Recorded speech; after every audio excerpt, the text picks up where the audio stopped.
Hello, hello. Check, check, check. Audio. Check audio. Check, check, check. Audio. Check audio. Still checking the audio. Check audio. Still checking the audio. Check audio. Still checking the audio. Okay, I've got audio there. How about audio here? Check it, check it, check it, check it. Okay, I've got audio in the places. That's cool.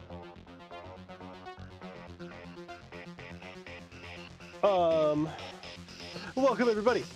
I'm GMing. This is usually Talespire. Let me throttle down the music for you a little bit.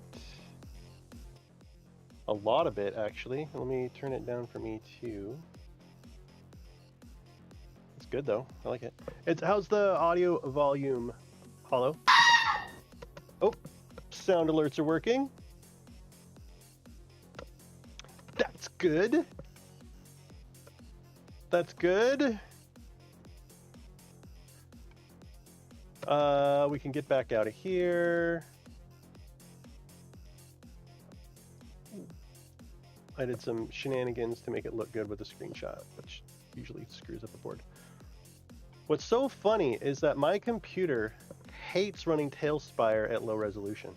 Hates it, hates it, hates it. It'll run it at max just fine. Less than that, it is not a fucking fan. Not a fan. Okay, so what we're doing, what the hell are we doing tonight? Wait, do I have this? Is it a Dropbox or is it a Drive? Oh, jeez. Time would weep. Oh man. Where's my document for this? I wrote the script for this so long ago. So long ago. I thought I had like a YouTube, like, I mean, I think I had a YouTube folder. List of reviewers in marketing, getting started in Dropbox, Patreon ideas, crowdfunding. Oh, there we Kickstarter video script. Okay, so apparently it's at Google. I should really get it moved, huh? Content. Okay, here I actually have a YouTube folder. Okay, so how to GM part 1, how to GM part 2. Okay, so substitute for a new Starfinder campaign in an hour. Nice. So here's what we're gonna do.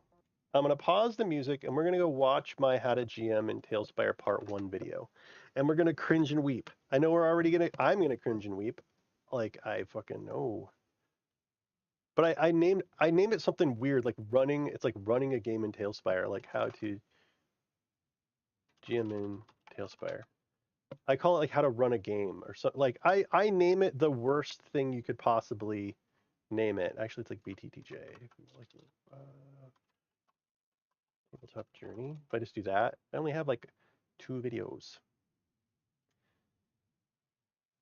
Yeah, it's like how to run a game in Talespire part 1, and it's like like no algorithm would ever pick this shit up.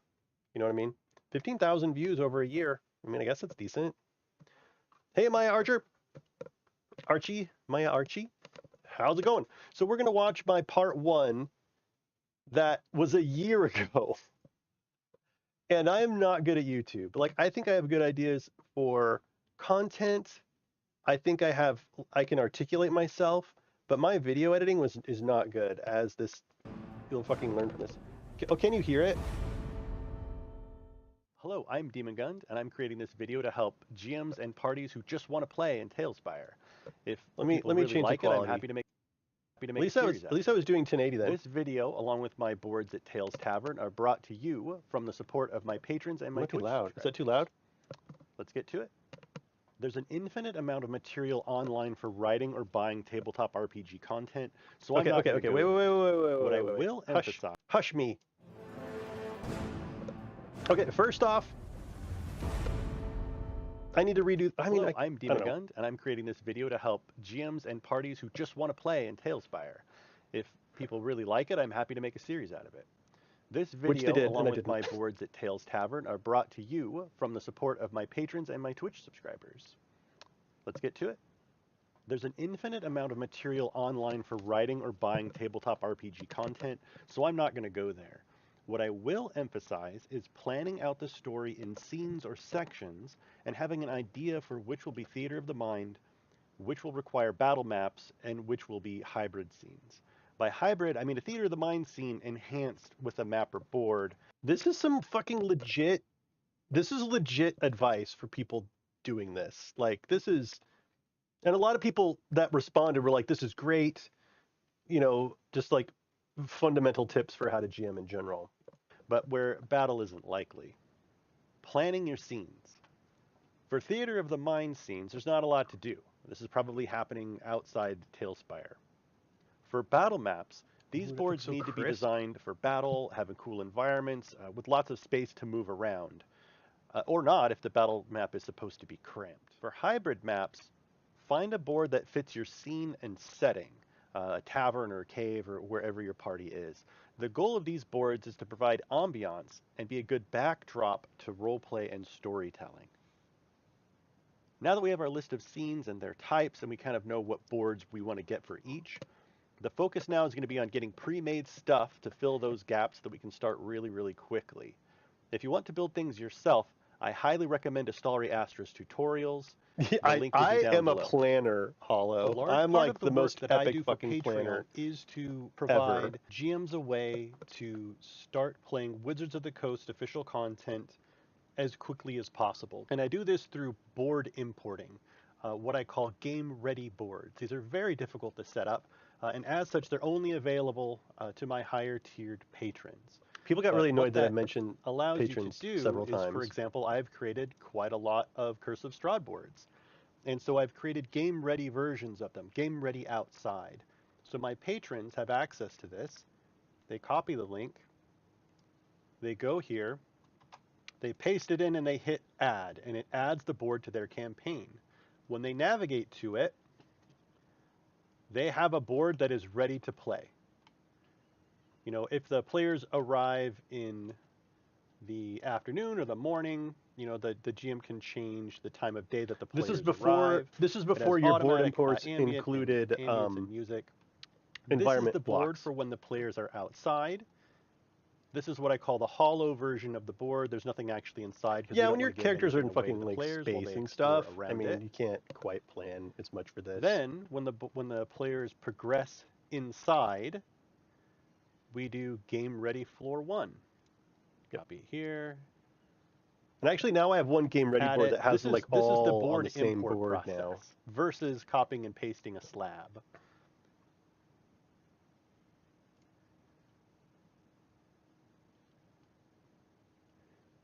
And so here is the game ready floor 1 version of the board.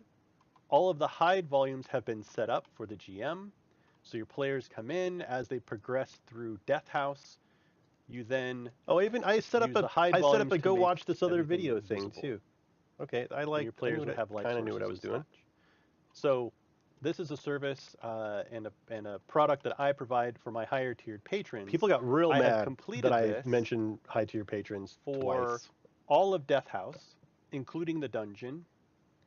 And I'm making my way through the Forge of Fury right now. Right now, the game-ready versions that I have, I think I only have the Mountain Door. I think it's also blah blah blah. So it's subterranean. There's water. Oh shit! Look at this. This is when the players first arrive. Did you see that? Subterranean. There's water in here. This is when the players first arrive. Good. Around the corner here and as needed. All hide volumes are already. For each of your scenes, chances are this enough. This is a big commercial. Tales Tavern. For each of your scenes, chances are really good you can find a board close enough that you won't have to build anything. I mean, if we just look up a tavern, there are 44 pages of just taverns. There's so many fucking taverns. You should never have to build a tavern unless you really want to. And even then, if you do, look here. Someone's created a whole modular tavern set. Workshop Panda's Tavern Essentials Volume 1, so you should never have to build anything from scratch. When selecting boards from Tales Tavern, know what you're looking for depending on if you're looking for a tavern, which I walk people through Tales Tavern. Then if you're going to be there, is an automatic. Another type of board resources. And then I walk them through. Random forest here, this doesn't work anymore. The one-page dungeon here. The Waterwood. Yeah, this doesn't work anymore. I don't think. Desktop here. And I save it. Okay, so. But your boards don't cool. But is the random forest generator. Your random forest generator. The newest build, the pre-grass. And I do demos of that. Okay. The bush. Content, scene mapping, getting boards. Yeah, the whole last part of this is just like getting boards. Just look for modular forest. Everything. But I would modular forest stuff. Blah, blah, blah. Okay. Players wanted to go run around out there. In the case of my party, they're going to begin at their home base, which I've decided is the Mountain Fort by Tog DM, which is an insanely awesome board. So we're going to start there. They're going to get their next orders from their custodian. They're going to get some supplies. Do like it's a hybrid zoom-in environment. thing. There's no combat, but it'd kind of be nice if they walked around the board and looked at things. Then they're going to start this long journey. It's going to be mostly battles, forest encounters, random stuff as they make their way across the landscape until they get to Blassingdell. Blassingdell is going to be a scale village. They're going to investigate there. They're going to get supplies. It's going to be a hybrid. What if Mad Wizard allowed me to running around the town. They're going to be talking to people. They're not going to be doing much segue to my sponsor, Tales Tavern. The map Tavern. I'm going to use is going to be Cupic Village. What do you mean segue to his site? What do you mean? Here. What do you mean? which I thought looked really cool. It's for some other dungeon, but you know, I'm just going to use it for Blasting Dell. Why not? I'm going to throw some forests around it and be ready to go. Then they're going to investigate the Stone-Tooth Mountain, which is going to be exploration and battle, more random mountain encounters and forest encounters, and there's going to be some special sites, like there's a lakeside, there's a couple of orc camps. That's going to get me probably the next, I don't know, month worth of sessions is my bet, and I've got most of it already lined up. So that covers the basics of running a game in Talespire. Is going to be mapping out your scenes and what boards you're going to use, prepping as much writing as you want to, and prepping the boards as much as you really want to. Deciding if you're just going to go grab particular boards for some scenes or to randomly generate some stuff just so you can get going. Thank you very much for watching the video. I hope it was helpful. We want to load those boards in Talespire and get some pickup right after we've selected our boards, to we want to load those boards in Talespire and get some tokens set up and play a game. If you found this video useful, please like and subscribe. If you have questions or comments, please post No them like and subscribe below, buttons on the missed opportunity. This was probably one of the first videos I ever made. Okay, so now I have an idea of what was going on. And partway doing a series on how to develop monster. Nice. Okay, so now I kind of know about where I left off, and now we can actually read my script that I had kind of prepared. Introduction: we have a list of scenes or types and days of what boards we want to use for each. Now we'll go through stages for overall campaign logistics, running each scene type, with an emphasis on smooth gameplay and an awesome experience for players. Pre-Talespire basics. Campaign basic, pre-Talespire stuff. Music, VoIP, starting board, token setup. So all of this, okay, even a year ago, I was like, dude, transitions are important. What do I say? Can you, oh, you probably can't read it. Maybe now you can. Or here, let me do this a little bit. Wonk. I mean, I could just like have me nod on the screen, I suppose. Can you read that? Okay, so we have a list of scenes, their types, and rough idea of what boards we want to use for each. Now we want to go through strategies for overall campaign logistics. Running each scene type with an emphasis on smooth gameplay. Okay. We very quickly answer a few questions about campaign basics, pre-Talespire stuff. Music and like VoIP. I want to do a whole different video that's like about this. The stuff that I've been writing the last week or so touches on it, but really, in this video, I think I kind of want to point out, I don't know. What movie, what movie, what do I want to make here? And actually, I'm going to move this. I'm going to move this whole fucking document over to Dropbox, because this is easier that way. Should it go in content?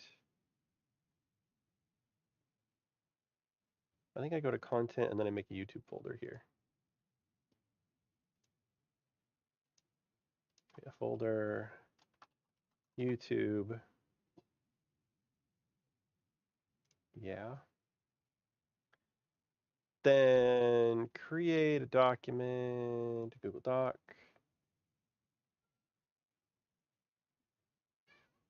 And then I don't think I'm going to continue the like part 1, part 2 thing. And I'm just going to paste that shit in. I think this is going to be like, I don't know. Do I want to keep it? What have I been writing about? So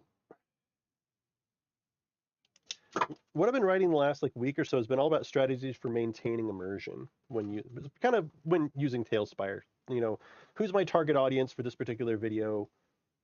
Creating scenes and evoking emotion, and tips for different map types.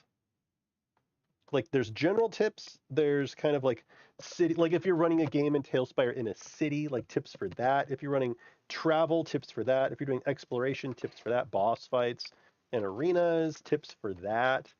I don't really cover I mean, I could do like, okay, so scene types.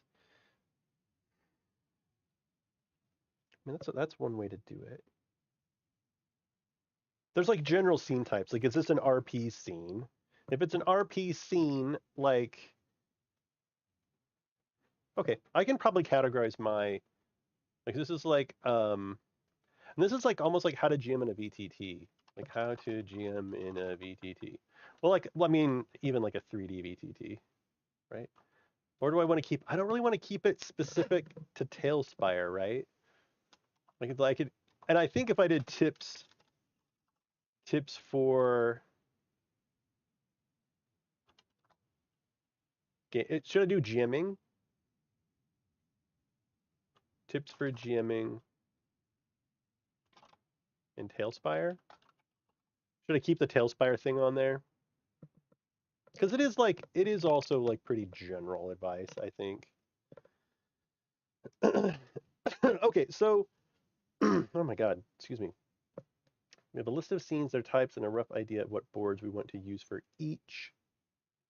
I still think that's a solid way to progress. Now we go through strategies for overall campaign logistics. I don't really want to do that in this video. I think it's a second video. Notes.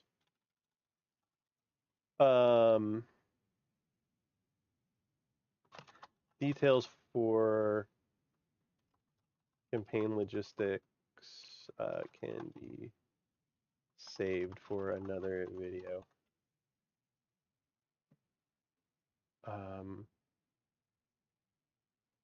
Strategies for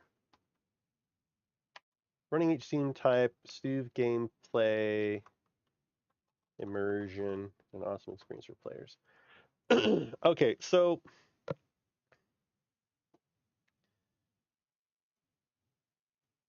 I mean, I shouldn't even like propose it about questions. I should just be like, here's some fucking tips. You know what I mean? So what do I say here? I mean, I wrote a lot. I mean, okay, this is what I've written here.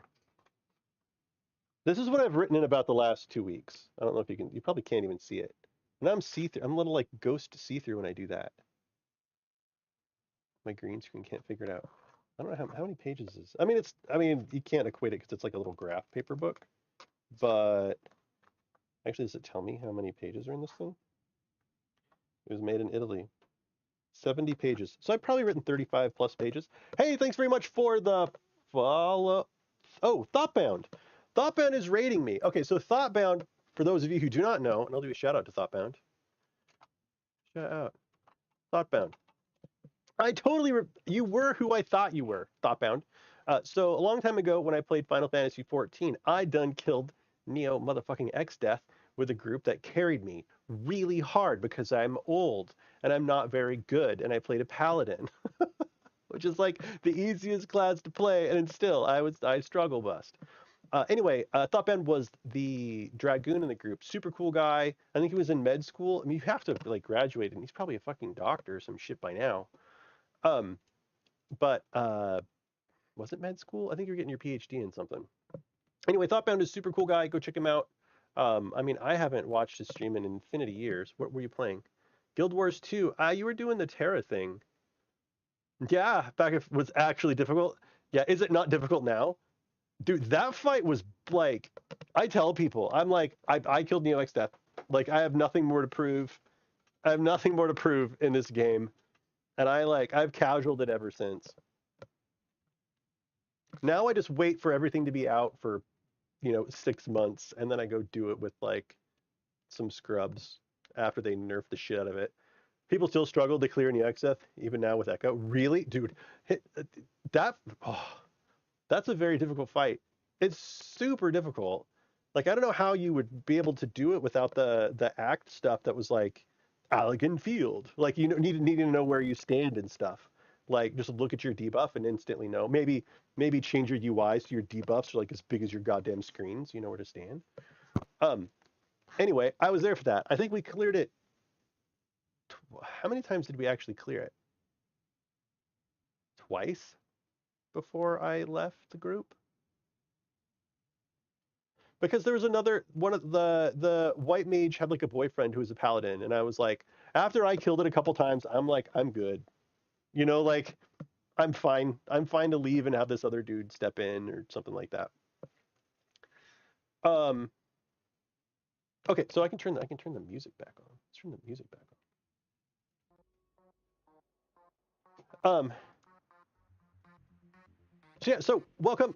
I'm Demon Gund, and I'm getting ready to write the sequel to a YouTube video that I made a long time ago. So I do a bunch of stuff in a program called Talespire, which is a 3D virtual tabletop. People play D&D in it, and Starfinder, I guess, and a bunch of other shit in it. But it's a 3D virtual tabletop that I've been doing stuff in, and I've done Kickstarters to build content in it for like 2 years. And my Patreon has recently changed. Actually, I wonder if I can. Let me go check out my Nightbot. Oops, oh god. Let me go change my Nightbot command. So I have a Patreon. Actually, I have two. I have one Patreon that is like free content. That's Talespire maps, YouTube videos, that kind of thing. And I have another Patreon where I produce 5e content, like D&D 5e content. So let me become a patron to support YouTube videos and free Talespire maps. Join here! Exclamation point. Okay, yeah, I've got a link for that. Cut. Paste. For 5e adventures / content, join here. Okay, and so I have two Patreons. One, VTTJ Adventures. Yeah, there we go. Where you only pay when we publish something. This is very important to us. We had for a long time, we had a cadence of like you paid every month, and we publish an adventure every month with 2D maps and Talespire maps and everything, and it was just too fucking much for like two guys with 4 kids between us. So we changed the Patreons. So this Patreon, you only pay when we publish. The other Patreon, which I think is just VTTJ, is like YouTube videos and stuff. So hey, take care, Thoughtbound. Get some rest. Patreon. Jeez, excuse me. So this Patreon now is supporting these YouTube videos. And so we're in the process of basically writing the script for the next YouTube video. Now you're all up to speed. And now all of you who didn't want to watch this have fucked the hell off. I don't blame you. The thing about my stream is basically like, this is the time that I have to work on stuff. And it just so happens that I'm going to stream it. Unfortunately, I'm not going and finding the most, what is the most strategic thing to stream that everyone loves and wants to watch. It's kind of like, I'm here and I'm doing my work and you can hang out with me and motivate me. Please. Okay, pre-Talespire basics. Get out of here. Do I need any of this anymore? Get out of here. RP scene. Okay, so RP scenes. That's interesting. Get your boards, slabs and boards. Use Tales Tavern. This is from my first video, right? These are all my notes from the first video.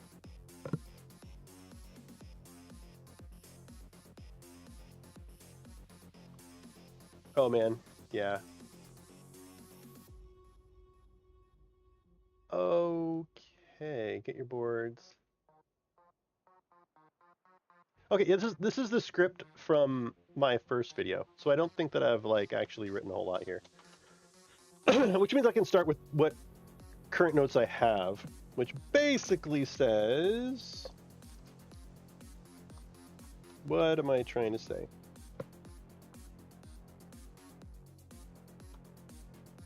Introduction. So we have a list of scenes. They're up at okay. So, we have a list of scenes. There are types and a rough idea of what boards we want to use for each. Now we'll go through strategies for running each type of scene with an emphasis on smooth gameplay immersion and an awesome experience for players. And then I want to have a disclaimer here. So a disclaimer. What's my disclaimer? My target audience. So my target audience is generally not like your random home game dude.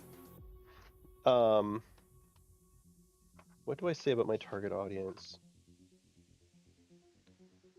Okay, so my tips are,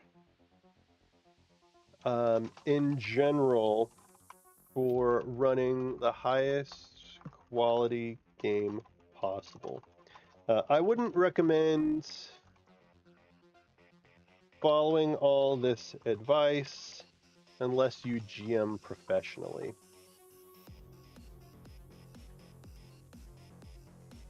Any other notes I kind of have on that? Oh, also, this video is focused on a setup where the GM and all players are using Talespire. Like, players are present on the map. That's going to be important, right? Like this,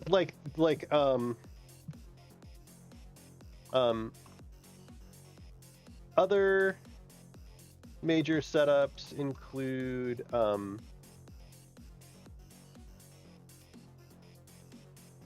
situations where the GM is like sharing their Talespire screen with players, or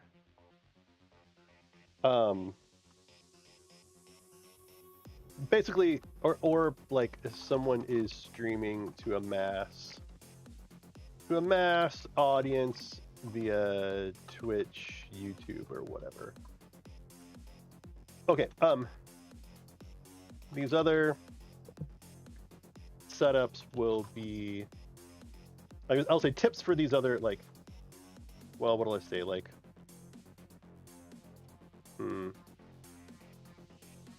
I'll say some of the tips I talk about will work for those other setups. But not all of them. I guess so watch yourself. I don't know what to say here. So there. Not all of them.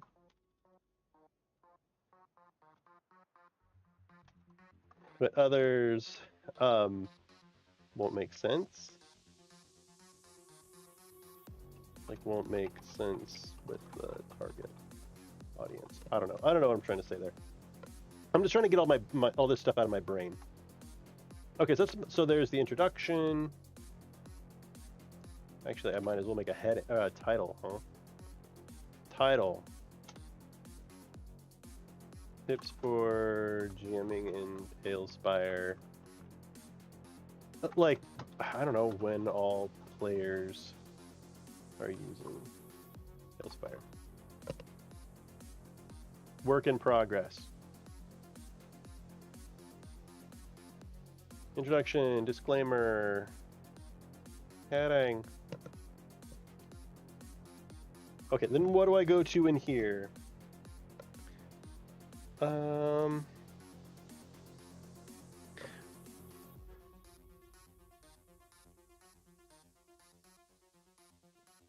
I mean, there's also, like, I mean, I wonder if I should do the introduction first.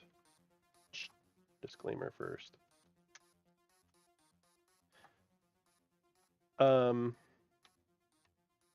So I'm going to say here that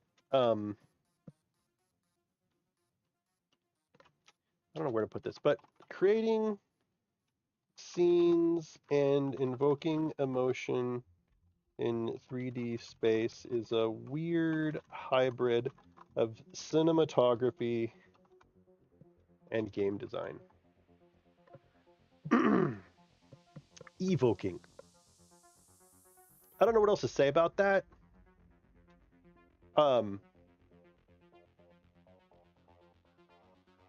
Like, you know, the camera in Talespire,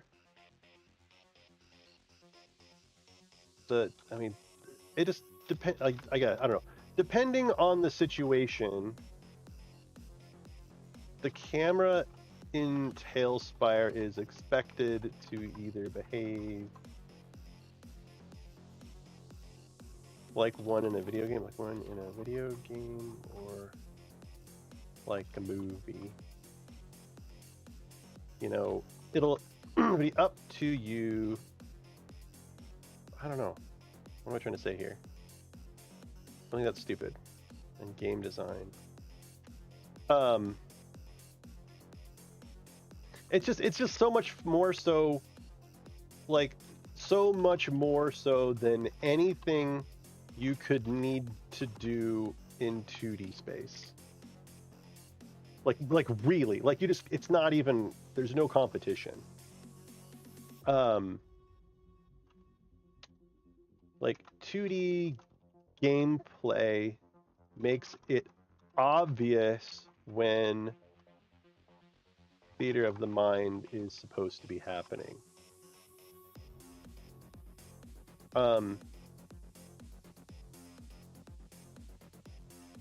The transition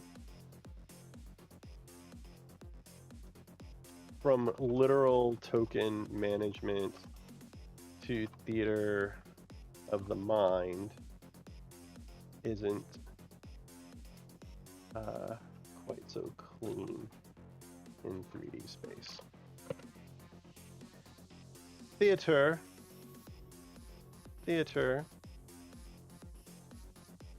When the theater of the mind is supposed to, I guess, when the theater of the mind? Sure. So you got to work at it. And I might move this to a different section where I talk about something else. I don't know. We'll see. Okay.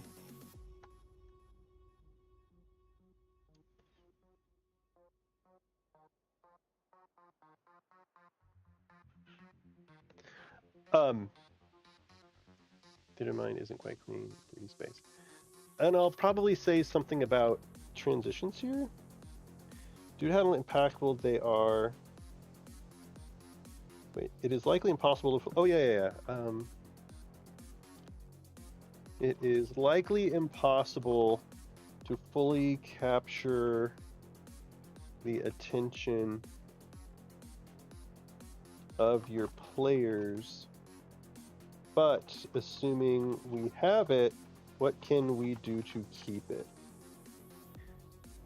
Due to how impactful transitions are, I'd like to focus on how to use transitions to your advantage. Transitions between, due to how impactful transitions between boards are, I'd like to focus on how to use them to your advantage.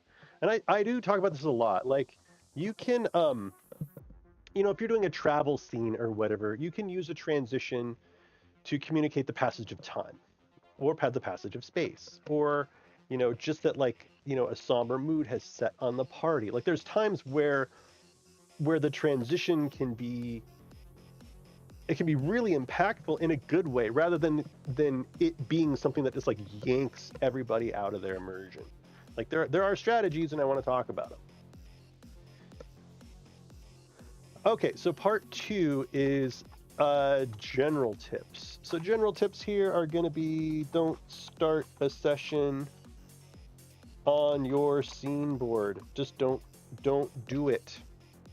Once a scene starts, your work to keep their attention starts, right? Like,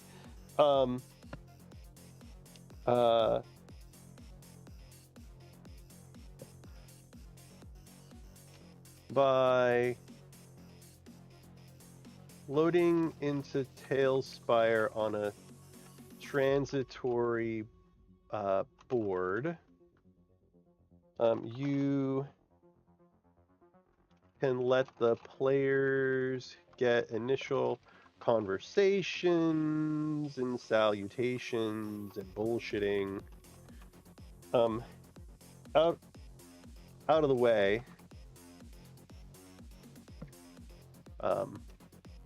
Wait for a good time to wrap it up and start the game, then transition to the actual gameplay board, the actual scene board. So some advice that I have. Plan your transitions ahead of time. Oh, I did, yeah.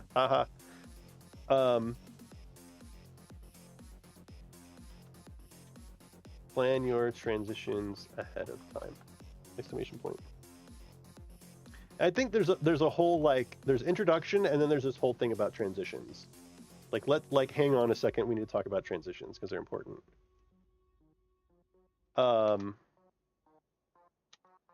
Let's talk about transitions because they are important. For me, anyway. Damn you. Oh, yeah, isn't it like shift? Is it Control Shift? Heading 1. Control Alt 1. That's what it is. Control Alt 1. Whoa. Do I want H1 here? I guess so. Oh, you're not a heading 1. You're a title. Title. Notes, disclaimer, intro. Let's talk about transition because they're important. Okay, it says transition stuff. What do I say here? General tips. General tips.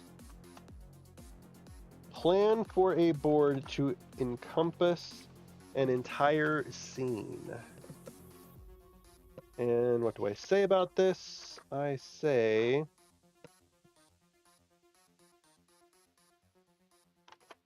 Did I write anything interesting about that?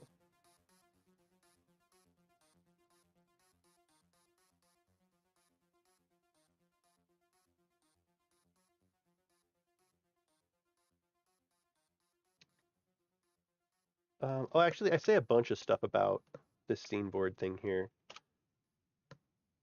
I say... What do I say here?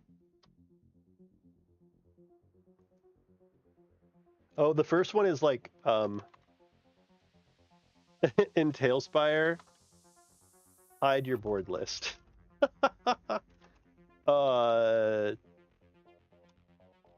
It can give too much. It can give away. It can give any. It can give away all your secrets. Ruins immersion. Right, like it's pretty self-explanatory. This is pretty self-explanatory.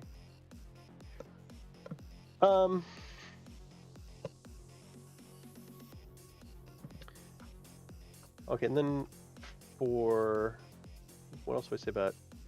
I'm just gonna put like all my notes here, and then I can move it.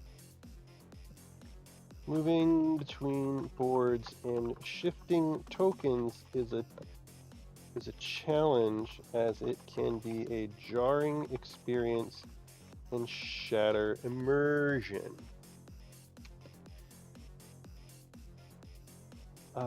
I recommend front-loading admin tasks on a move-in, like a move-in board. What? That doesn't make any sense. Zone-in. On a zone-in board where your players are free to be naughty while you finish prepping your next scene. This can train the players to wrap up conversations and quiet down when they see the loading screen. And there's a bunch of other stuff, like you can make sure Hero Forge tokens are working. Check that your players don't have GM privileges, GM permissions,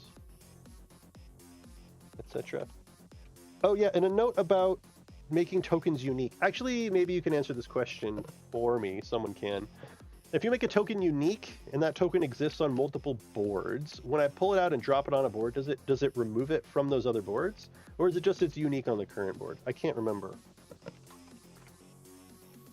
I need to confirm this. Confirm? Question mark. A note about making tokens unique. They cannot exist on two boards. This seems wrong at once. This seems fucking super wrong. So only move them between boards if you don't need to save or remember where they were. This is probably fucking wrong. Sounds super dumb and wrong.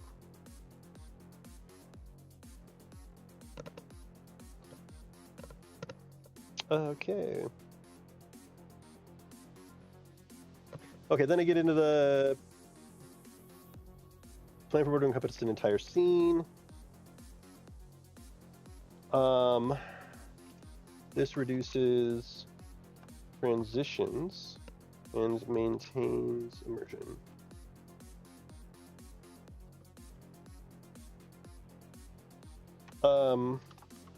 Oftentimes it is impractical to completely map out a scene, either due to the system resources of your players, the layout of a building, or some other complication. Using subboards or exploded views are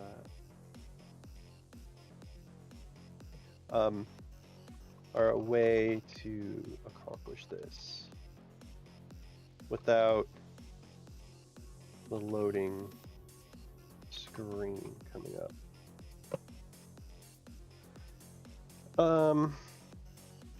Like, as the players climb a mountain path, have 2 or 3 boards slabs side by side and hidden to keep them engaged. And this is like, you know, you can have a little small slab that's just like them going up the side of a mountain, and then have another one that's just like basically the same mountain and somewhere else, like a trail where, and you come to a spot where the trail turns a corner, right? And you can like show them that if you don't want it to be completely through the mind.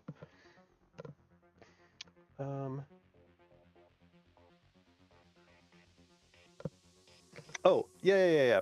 This is assuming there is a combat or a token related reason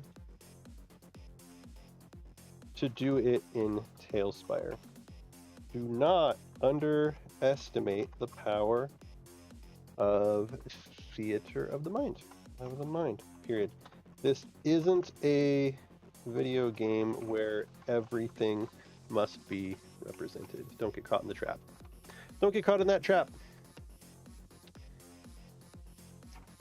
Okay, do I say anything else about that? Bop-a-doop-bop-a-doop-bop.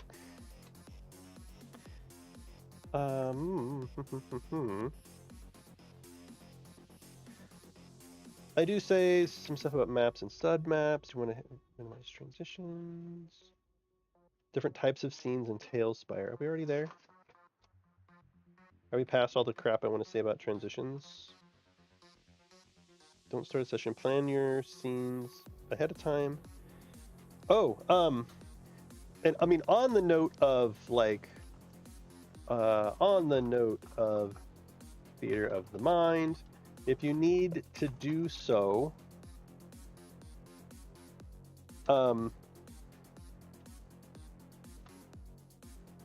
I like use cinema mode. Use cinema mode to lock.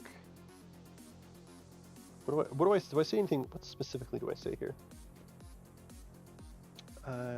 So to lock input during RP sessions.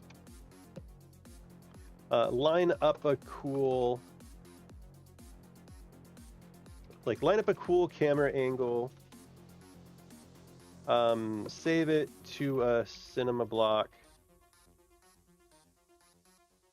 Then lock it in. Super simple. It says something about squirrely. Where do I have like a funny thing that I say about it? Like locking in your squirrely players.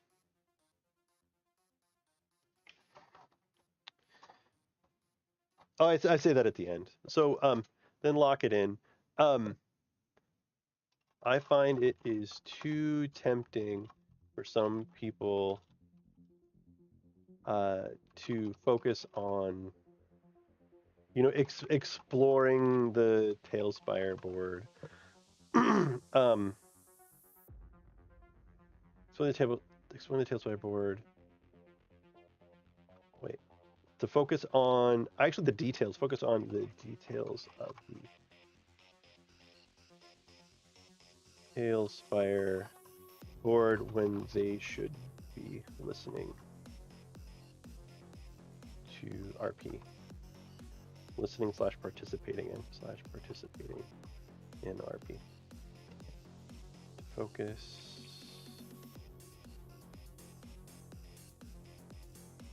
To focus on the details of material. I find it too. I would say just distracting.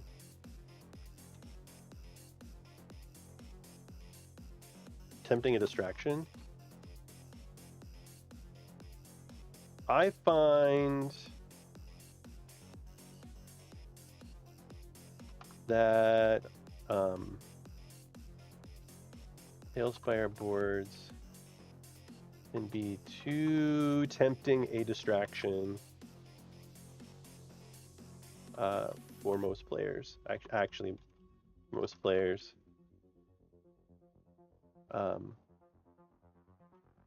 When they should be listening, participating RP. Okay, that's kind of what I want to say there. I think that's all the general stuff. Is that all the general crap that I want to say? Plan transitions, use cinema blocks, hide the board list. Oh, I mean, I do say, I like, you know, have transitions work for you. Have transitions work for you.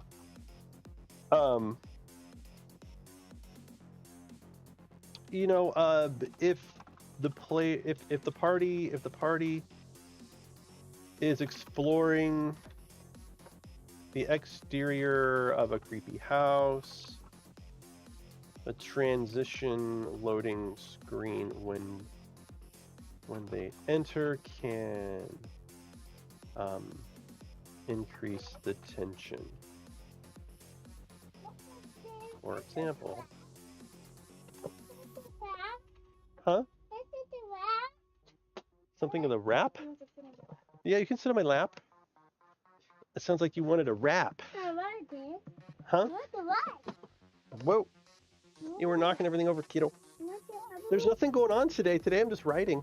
I'm just writing stuff. Can you see yourself over here? Hi. Who's that? Uh-huh. You want the little light? I think I charged it. You want to carry it upstairs? There's a button. Where's the button? You know where it is? Oh, it's here. Ooh. You get a little light. Love you.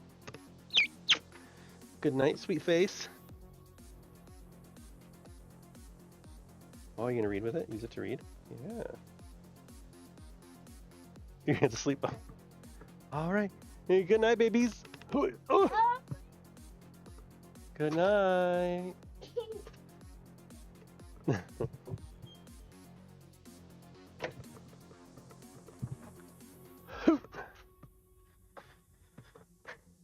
Okay, yeah. So I could basically do a whole video on just fucking transitions, and I wonder if I should. I wonder if the whole. That's the thing is I could write this whole script to talk to Haim and be like, okay, one video is just about transitions. Like one video is just about, tips for travel boards. And that could very well fucking be. It could very well be. I mean, I don't know. I like doing single long videos versus like a bunch of like 3-minute videos. That's just, I don't know. I don't know if I give a shit enough about the YouTube algorithm. Oh yeah, creeping in a building. For example, the party is exploring the exterior of a creepy house. Transition loading screen when they enter can increase tension.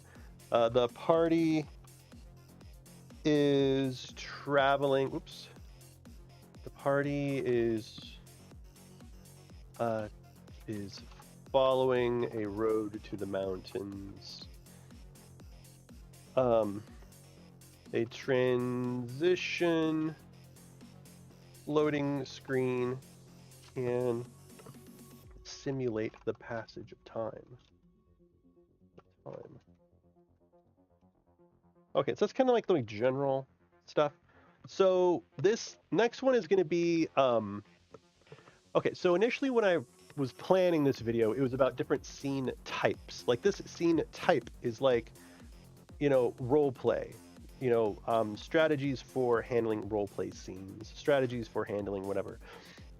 In this, I kind of have it grouped out by like scene type as far as like where they are. Like, are they like what's the action of the party? They're traveling, they're visiting a city, they're exploring a dungeon. So I'm wondering if I could split this out and do it by like different scene type by different activity, like scene type RP in the city, scene type RP in the forest. I don't think that doesn't really make a lot of sense to me, because I mean an RP scene I'm gonna say like do a cinema block, find a good angle, lock it in, the end. Like it's gonna be the same for whatever action they're doing, right?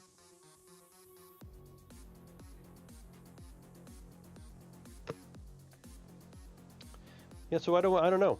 I mean, I could have a video. I could have just separate videos. It's just like, doing Talespire scenes in cities, right? Combat, hybrid, RP,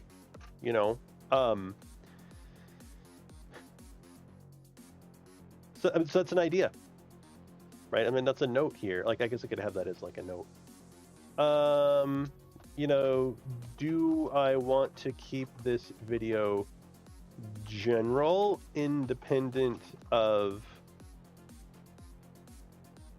like the activities of the party? Question mark. Hey, dude, press X for awesome. Thank you very much for the raid. I appreciate it. Where are you from? What were you doing? We're awesome. Playing D&D? Playing D&D.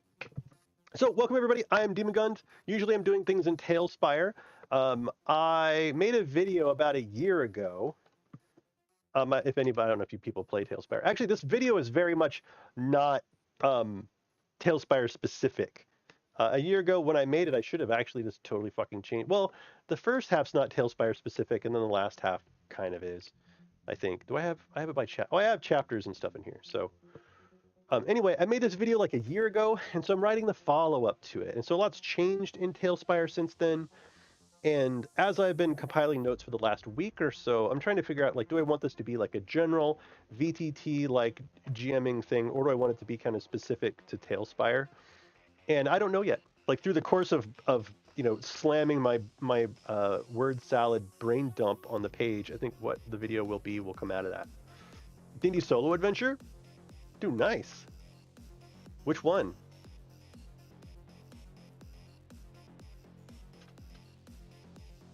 I'm an aficionado of adventures, by the way.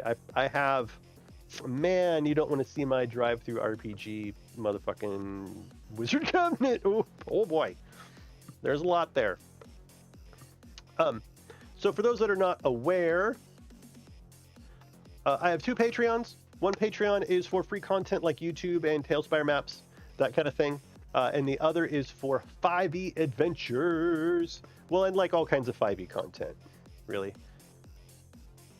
And right now, all the stuff that we have as far as adventures have like full Talespire support. Like we have full maps, we have tokens, and I have instructions. They all have hide volumes. They're all game ready. All the other kinds of stuff. And also, when you support me, I'm also publishing. Basically, I'm leading a project to get all of, you know, Curse of Strahd created in Talespire. I did a Kickstarter for it last April, which has been pretty fun. It's all done except the castle now, which we were supposed to have it done in like October, but it's way more detailed than I ever could have dreamed, to be honest. So, okay, do I want to keep this video general independent of the activities of the party? So, basically, like categorize tips and strategies by scene type in regards to like RP,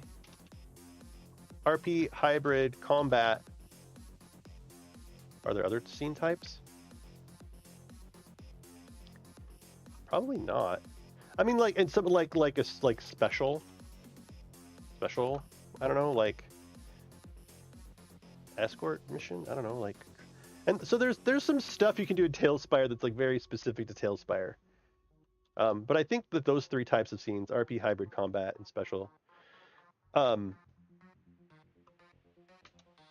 then, you know, or categorize by activity, where activity is like, I call it city stuff. There's city stuff, travel, and exploration, and boss fights is how I've written it down. Boss fights and arenas.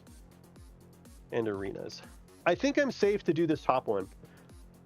Honestly, RP hybrid. And I think that would keep this video a little bit shorter too. Really, let's talk about, like, transitions are huge. So basically, transitions are going to be important for all scenes. I mean, I could say that. They are important for all scenes. And this, so I mean, like, so even a transition here could be like transitioning, looking at from one image to like another image, or the transition from your RP in Discord, like back to Talespire, whatever. What's up, PCM? Welcome. If anybody has questions, really, I've been DMing for an awfully long time. If anybody has questions, feel free to let me know. If you want to talk to me about the recent OGL stuff, I'm happy to talk about that because it did impact me. Not massively, thank God, because we've been publishing for about a year now, and I've just been kind of like getting the ball rolling. I was roaming around Twitch while character making. Nice. Dude, making characters is fucking fun.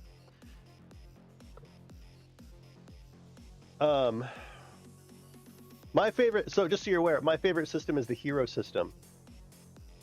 And you could spend years creating characters in the hero system and never play because no one plays hero.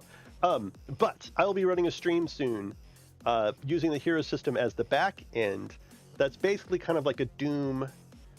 It's called the Doom Gen. And so basically, I don't know if you've ever played Dungeon Crawl Stone Soup. It's like a roguelike.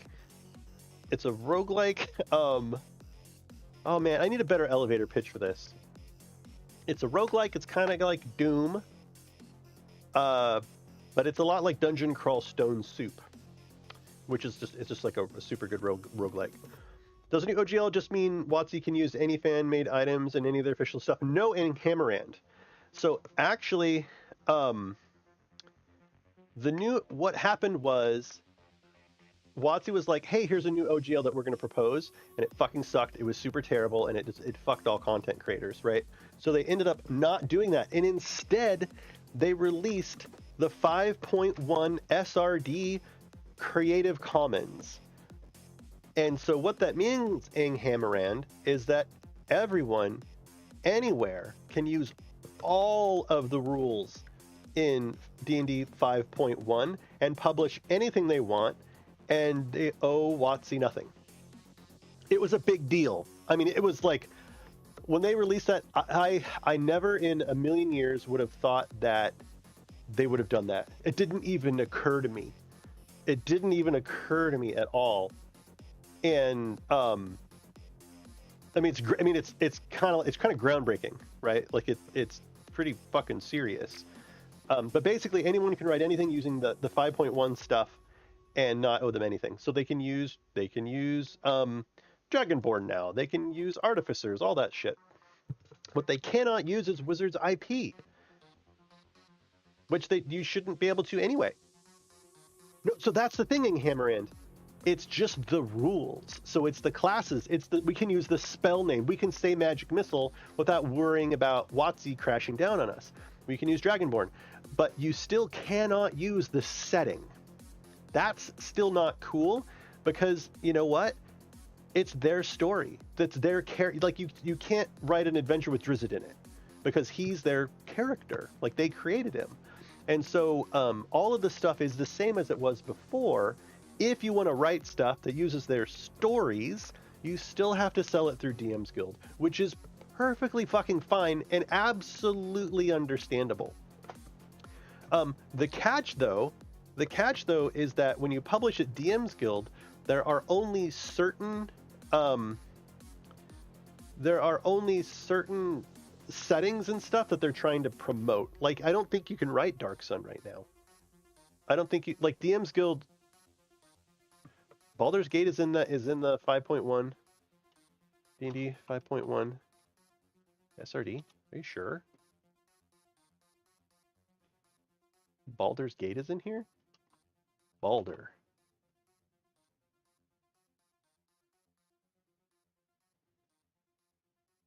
For long journeys, the Scale of Days works best following the road from Baldur's Gate to Waterdeep. The adventure... No, it's not. Baldur's Gate's not in here. This should only be rules. This document is only rules and monsters and spells and magic items. There's nothing in here that's the story. Yeah. Oh, it is in their IP. Yeah, it's in there it is in their IP. That is correct. Yeah. And they have rules, like if you publish at DM's Guild, you can't, you must write within Ravenloft because we're fucking promoting the shit out of Ravenloft, you know what I mean? And that is totally fine. That is absolutely in their right to want 50% of whatever you make off of that, because they came up with the story. It's their fucking story. So yeah, the new OGL stuff blew my mind. I can't believe it. Yeah, it's super cool. And so at Tales Tavern, remember the tool that we made? There is the so we created this. This is the Talespire 5e Creature Blueprint Database. For those who don't know, we made this. And right now there are fuck, how many are there? I don't remember. There's like 200 or 300 monsters in here. So there's like 200 monsters in here or around there, right? And this was only what they included in their SRD. With the 5.1, it's all open now. So, and we were very careful to only include things in here that were from the SRD. But now the SRD includes all 5.1 monsters. And so we're going to be adding about 10 a month to that from the new list that we have until we have it all added. Good thing I write either generic or homebrewed settings. Yes, press X for awesome. Yeah, you're totally free to do that. I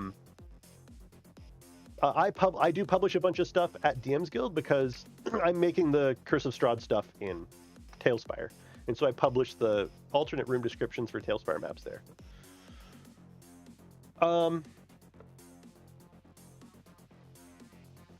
Okay, so I have a bunch of stuff here that's very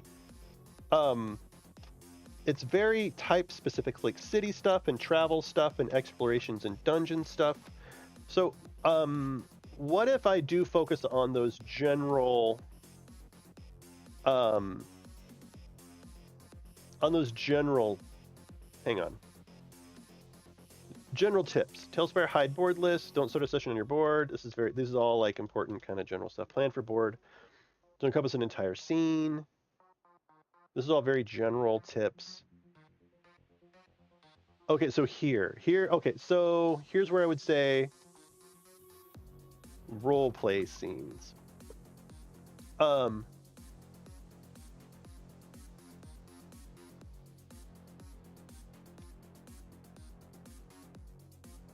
And then I might have a comment in here about like lock people in, have transitions work for you. Even like trying to think how to put it. This probably doesn't belong here anymore. Well, I mean, I could have a section on just like, transition tips. 1, 2, 3 or something. I can come up with tips for transitions there. I'll put this up here with this other shit about transitions.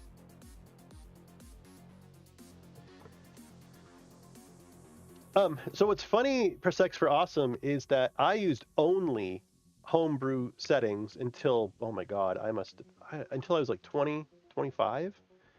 And I really regret it. I really regret doing homebrew as much as I did because I'm like a perfectionist about it. I'm way too much of a perfectionist about it. I need to know what the map is. I need to know what the regions are and like who's the king, and I need to know all of these details about my setting. Well, I needed to. I don't need to anymore. I'm not like that as much anymore. But I would spend a year writing up everything. And by the time I finished it, the players who had like originally kind of thought that they were going to play, they're gone, man. They're like married now. They've like had kids or something. Like they're off in college. Like I spent so much time writing homebrew settings when I could have just picked something up off the shelf for $2.99 and fucking ran it. And like we could have been playing D&D. We could have been playing D&D that whole year that I spent writing up the maps and doing all this stuff. And so I definitely wrote my own homebrew for forever, and now I'm kind of like done with it. Or I'll take something that pre-exists and like just rename everything. I as far as like homebrew settings go anymore, I do not like to start from nothing. I will take an existing, like even Forgotten Realms or Dark Sun, and like change the name of everything and shift the continents around, just change the name of all the fucking, mummy kings and stuff, and just use that. Yeah, I'm just tired of it. I'm just exhausted. I just want to play now.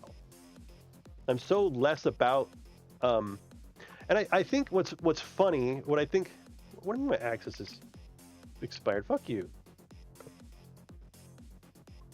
Oh, what are you talking about? Don't you dare.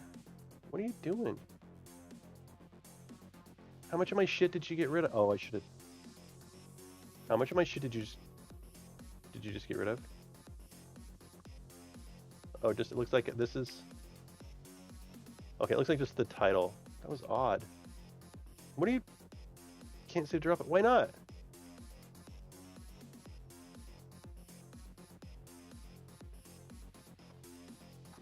You're gonna piss me off.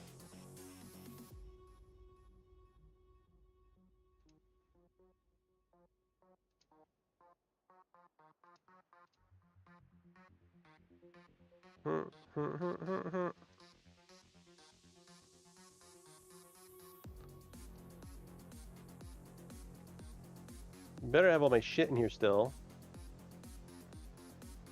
Roleplay scenes 1, 2, 3. That was the last thing that I did. Okay. Dropbox, don't do this to me, please. I'll use their name, but don't be surprised if Watery becomes low Roltarma on the Lendor Isles. Oh, yeah. I'm lazy DMing, dang it. Take my money and let me run my game. Yeah, exactly, Inghammerend. Yeah. Most of the adventures I run are homebrew. Occasionally I'll take a pre-written adventure and encounter and modify it to fit my needs. Yeah, exactly. Press X are awesome.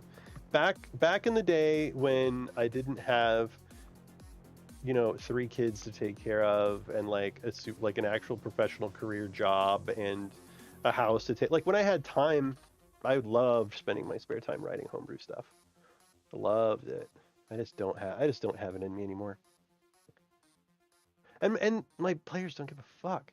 Like, so the thing is, with the rise of the Marvel movie, with the Marvel movies, I think that a lot of folks are what am I trying to say here? This has absolutely no evidence to back it up. This is just a random shower thought. Okay.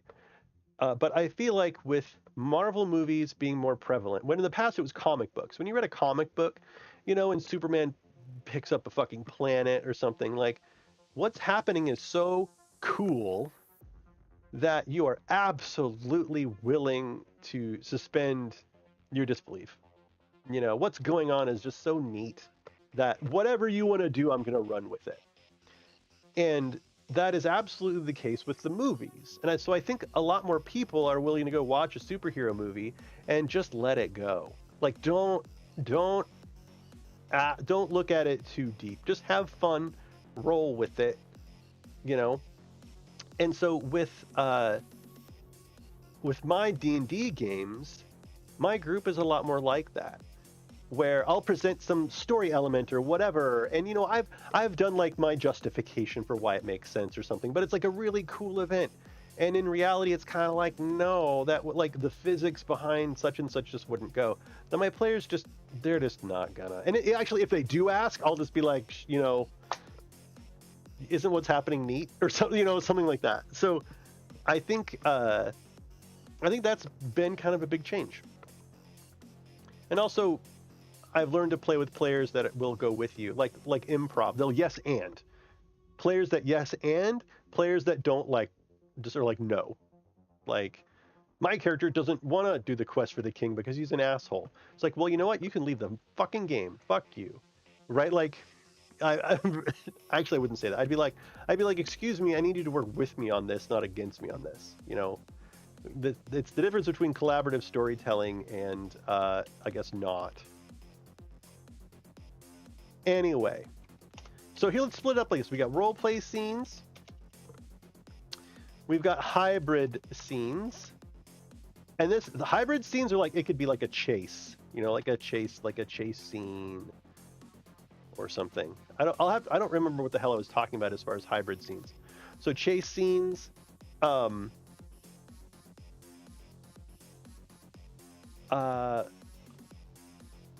then we have combat scenes. Strategies for each of these. And actually, okay, so city stuff, so hybrid. Hey, thanks very much for the follow. Press X for awesome. Appreciate it. Let me get my railroad track out. Yeah. Yeah, definitely. I tend to stream on Saturday. Saturdays is my official streaming day because my life is different now. I work for a company that's on the East Coast and I'm on the West Coast US, and like it wrecked my 2 nights a week, Tuesday, Thursday streaming stuff. But I'm designing a game system that I kind of mentioned earlier, the Doomgen, that I hope to run that once a week at minimum. So there'd be a Doomgen stream, then there'd be this. Oh, Hammerand, I am now a regular camera person on the Blue Box RPG stream. By the way, I don't know if you saw that or not. Oh, no, that's not I should have that as a command. On their Tuesday Greyhawk Awakening streams, I now run the camera. And if you want to watch the latest one, is it on? Hang on, do they have a YouTube, right? YouTube, Blue Box RPG. Do they have a video editor now? Shade wall. So it actually carries both. This was such a fucking cool stream, by the way. This is all my camera work. All through this is my camera work. Oh, they didn't make it yet on this board. Oh yeah, they did. Yeah, they did. Here. We've had a second stream where they actually like went inside our Ginvis hole, and it's fucking cool as hell. So this is Udi's Argivus hole board, and I'm running the camera. It's actually much higher quality than this. I have 1080 actually here. Let's crank it all the way. My poor fucking computer. Oh, dude, it's it's not crisp enough for me. Oh, it's because this monitor's fucked up. The resolution of this monitor, I had to set a lot lower so that when I was working with Word documents, you could read it. And so it's way higher quality. This video is way higher quality than what you're seeing, is what I'm trying to say. Anyway, so I'm now the regular camera person for them on Tuesdays. We're not doing this upcoming Tuesday though, because it's Valentine's Day, and I'm doing something with my wife, with my wife. But yeah, so I'm pretty excited about that. It's a lot of fun. That group's really cool. I mean, on that note, on February, oh God, is it this fucking week? Is it this upcoming week? On this upcoming Friday, the 17th, I'll be playing on the Boolbox RPG stream. And I'm going to be playing with the dude who wrote Dark Sun. What the fuck? So that's going to be neat. And I'm playing a wizard. I'm playing a wizard because that's my jam. And so it's oh God, it is, hang on, announcements. They usually post their schedule. Here we go. Oh, I'm in the flyer. Look, I'm in the fucking flyer. Check me out.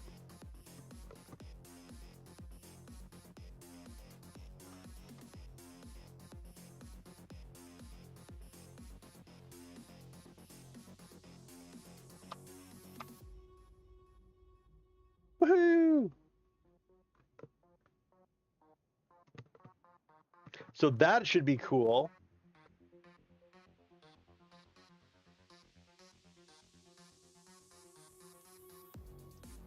And it's a charity stream too. Thank you, thank you. Yeah, they were like, when he invited me, I was like, "Are you kidding? Like, oh my God, thank you." Yes, I would love to.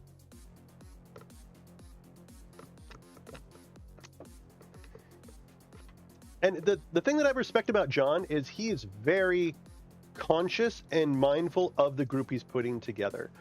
A lot of groups, a lot of gaming groups or streaming groups that you see is just like, I want to stream D&D, and here's the group that I've been playing with for the last 10 years, and so I'm just going to stream our home games. Right, which you can do that. But it's very different when you're trying to like build a brand and have it be the highest quality thing you possibly can. And so he like specifically went out and found the people that he wanted to play, like that he thought their personality, like basically it's a manufactured group. And I respect the fact that he's unabashed about that, right? He's like, you know, these are the people that I think are necessary to have it be the best experience for the players and for the people watching.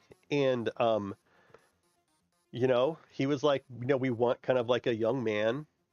You know, we have, who all we have? We have John's DMing. We've got Richard Baker. We've got, shit, who's the other dude? There's another dude. There's me, Evie.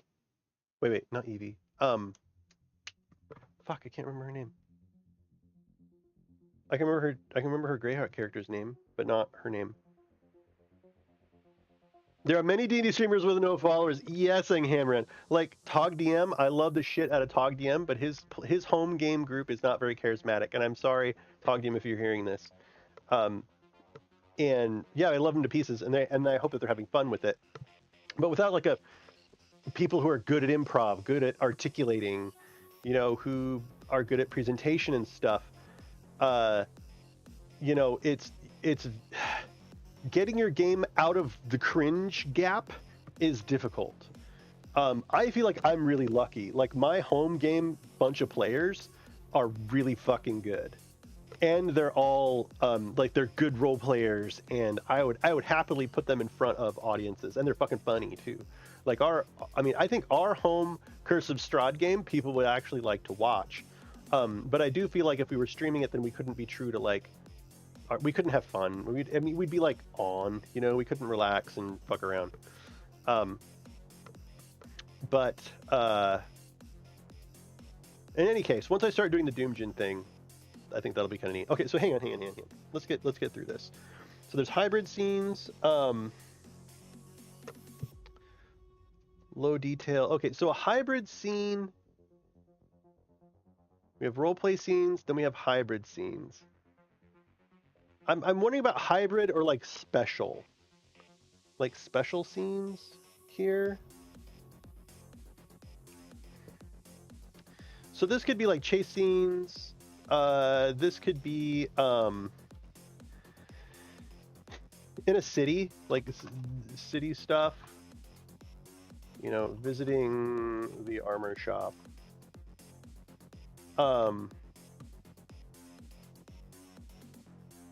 And I feel like I should have transition tips here. Although if they're doing this, they're not like really immersed.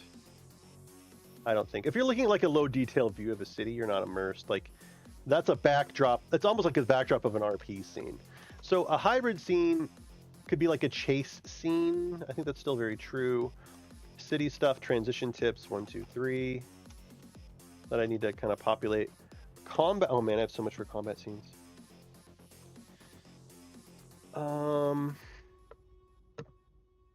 I have stuff for like travel. I don't know. I feel like with this new direction, I need to like kind of percolate on it a little bit. Okay, so for combat, the difference here is like, you need to understand the difference between a virtual tabletop and a video game. Really, this is kind of a pretty important. Do I say anything about this anywhere? Did I write anything down?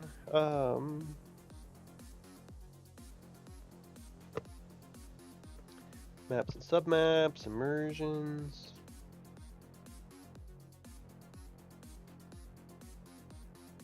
Oh, you can still use initiative.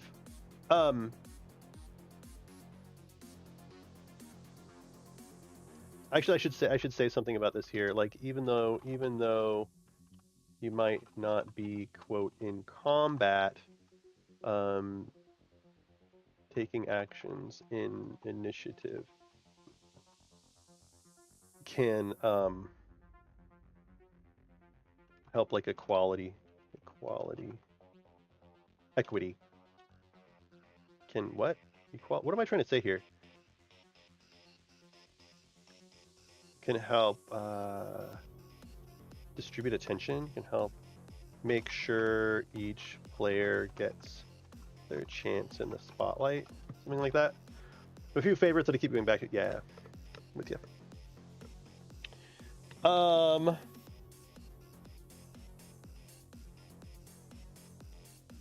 Yeah, PRP. I'm like, don't use Talespire.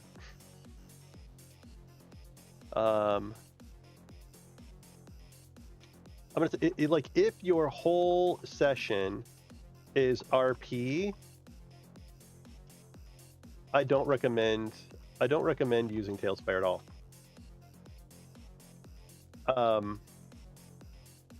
Throw some images in Discord, or just have everyone look at each other's cameras or something. Cameras.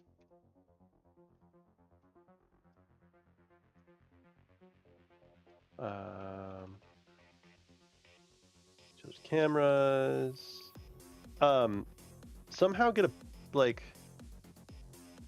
a Miro board, or even like go to Roll20.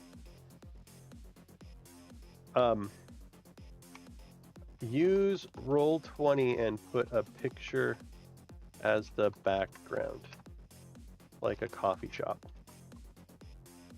I mean, and there's a Talespire plugin for this, but even that is probably overkill unless your group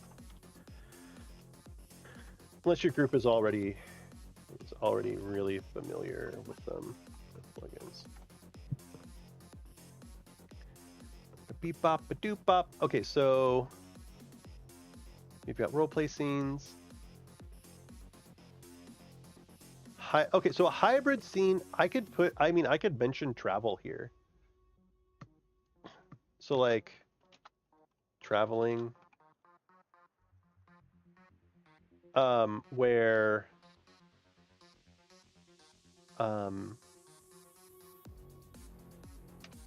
like the party is on a boat rounding a cove and they see a lighthouse. Oh, actually, like investigation.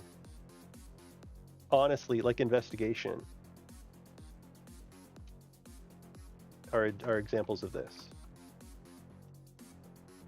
Where there's no combat, you're moving your tokens around, but it's still more or less RP. You are using the board, moving tokens, but you aren't in combat, and there is a lot of heavy RP happening. There you go. Okay, yeah, and I can be like, that is a very good example of a hybrid scene. Would be like investigation, I think. Because you do need to know, like, if someone's standing somewhere and like a trap goes off, I would very much be like, you are where your token is. I mean, I do it like chess. Like, if you pick up your token and you move them and set them down, that's where you fucking are. Unless, Talespire bugs out and like launches you across the board or something, or into the abyss. No one gets to accidentally go to the abyss. Okay, so that's that kind of hybrid scene stuff. Exploration and dungeon crawling, kind of that way. Oh god, learn hide volumes. Oh, I don't want to say that here. Hide volumes aren't necessary here. Hide volumes can be necessary in both combat and hybrid scenes. Like if they're exploring, like exploration, investigation.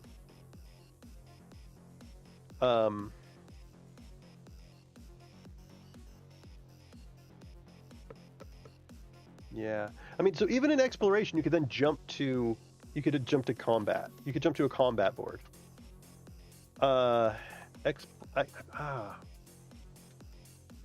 Like exploring a tunnel, then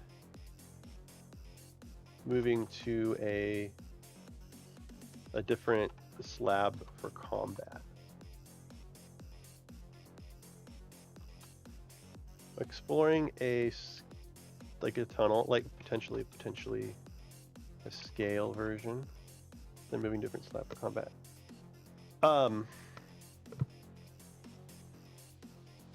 So thinking about these, I can definitely come up with some general tips for all that stuff. Or just strategies in general, like the exploded view or game ready view for combat stuff.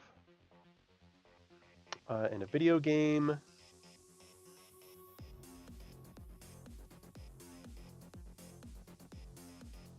I feel like I wrote a bunch of shit about this. Oh, here we go. I did write a bunch of stuff about this. Bouncy Rock is trying to simulate an actual tabletop and have accomplished that. Unfortunately, it isn't intuitive.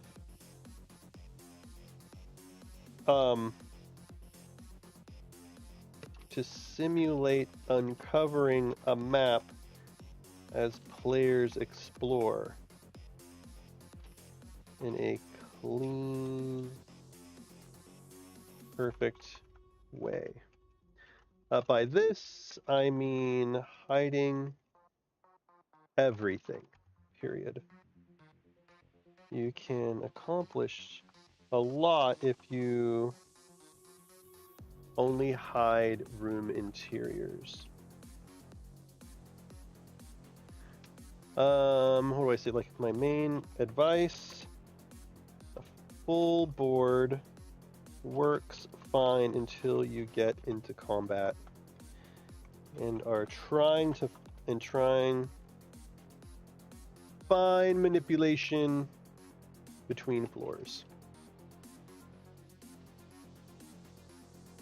If you are a beginner, use single floor structures everywhere. Your players won't care or notice, honestly. Just write or tweak things so they don't overlap.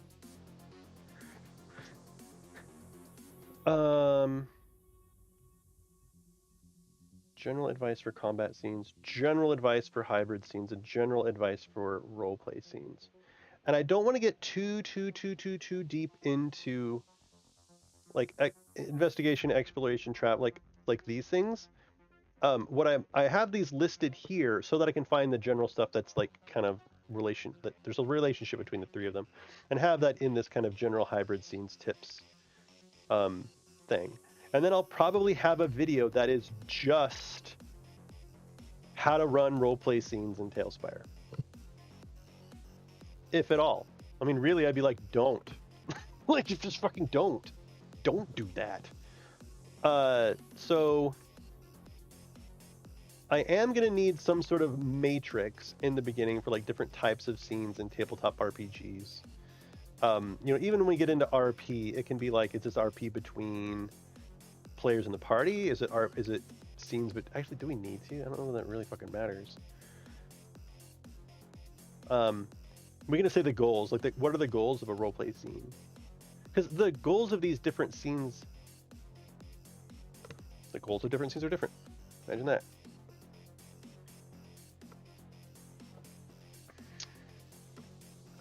Okay. Well, I think that gives me some direction to start writing and honing the script a little bit. I keep coming back to writing notes about like what your like recommended tech stack.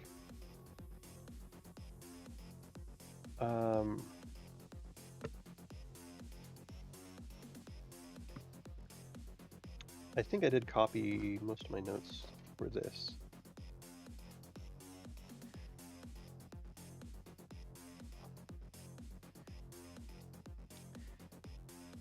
I like low detail with on-demand interiors.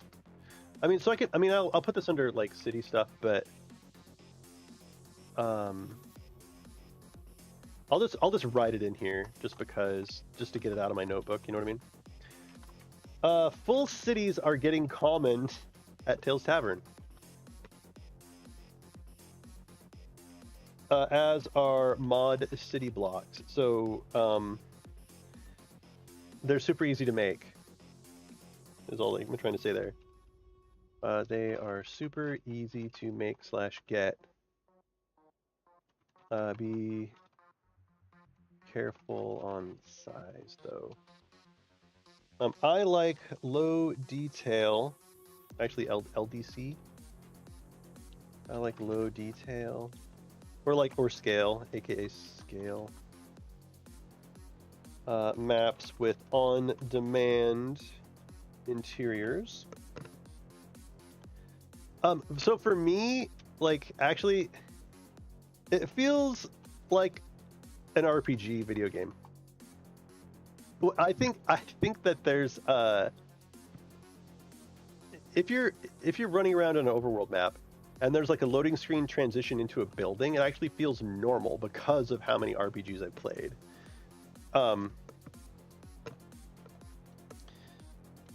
Transitions feel oddly natural.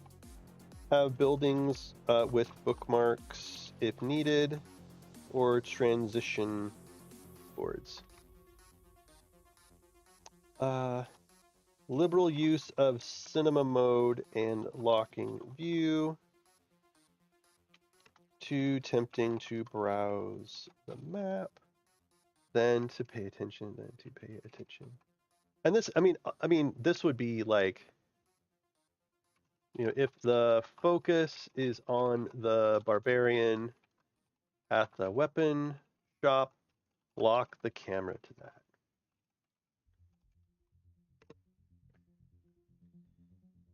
Use initiative for buying gear. Like you, yeah.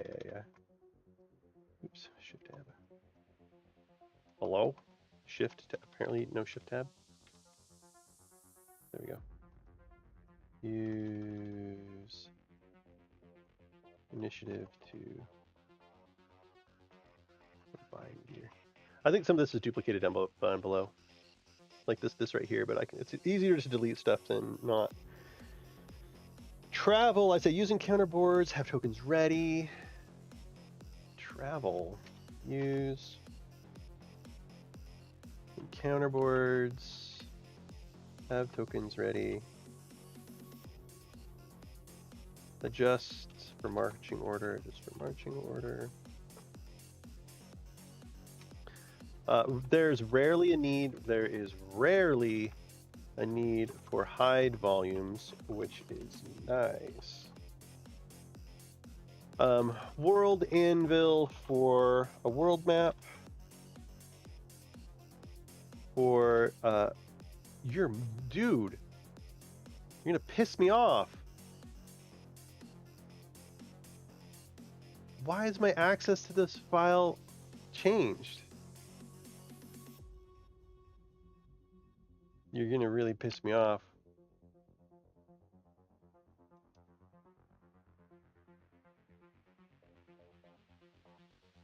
Where did you...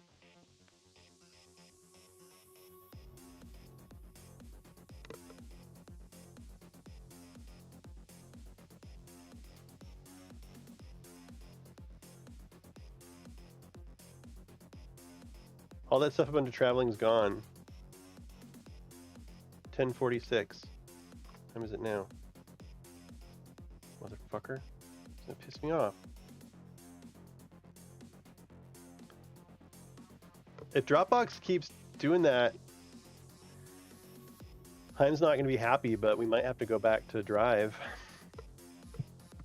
That's not okay. We'll see how much time I actually lost.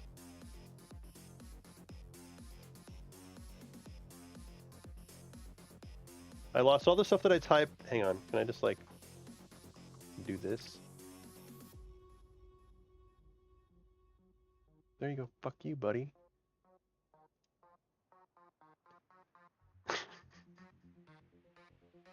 Select all paste. That's what I thought. Yeah, if it's gonna do this weird thing where like I lose my permissions every 15 minutes, or probably 30, something went wrong. Refresh to try again or choose another account. What's going on here? Are you confused? If I switch accounts and come back again?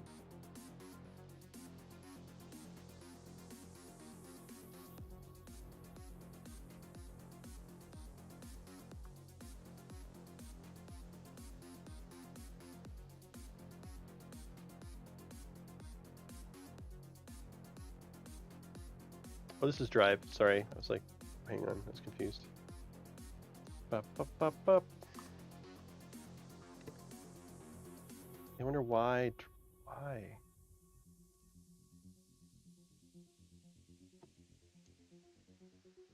Five terabytes. I'm good. It knows who I am.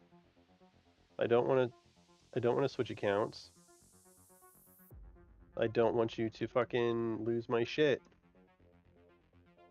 You know who I am. Don't be confused. Something went wrong, or choose another account.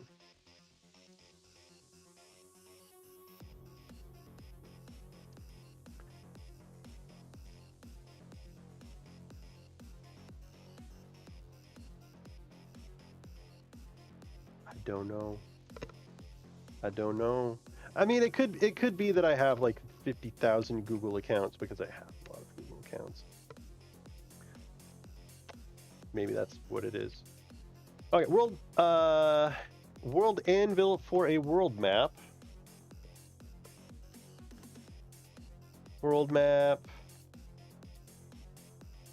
for theater of the mind. Then Talespire for combat. You could run a whole campaign that way, to be super honest. Lots of cool boards at Tales Tavern for ruins, monuments, etc. Oh, so for combat stuff, I basically say find boards at Tales Tavern, which already have hide volumes set up.